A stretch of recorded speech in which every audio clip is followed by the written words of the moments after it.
Değerli izləyicilər, videonu bəyənib kanala abunə olun ki, hər kəs son xəbərlərdən anında məlumatlansın. Pul əl çirki deyil. Versinlər mənim əllərim çirklənsin. Pul adamın ad sanı, şan şöhrət edir. Deyir pulun olmasa uşaq getməz məktəbə. Pulun olsa tikərsən 5 mərtəbə. İndiki zamanda göydə Allah, yerdə puldur. Xəbər verilir ki, bu sözləri əməkdar artist Gövhər Rızayeva Günə Bax verilişində deyib. O, həyatda pulun önəmindən söz açıb. Bir də insanlıq. İnsanlığı da Allah hər adama vermir. İstəyirəm ki, insanın həm pul olsun, həm insanlığı. Başını itirməsin, yolunu azmasın. Allah çox verib azdırmasın. Az da verib möhtac etməsin.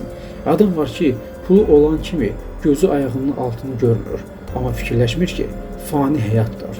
Heç kim bu dünyada qalmayıb. Heç nə aparmırsan. Gərək insan kimi yaşayasan, qudurmayasan.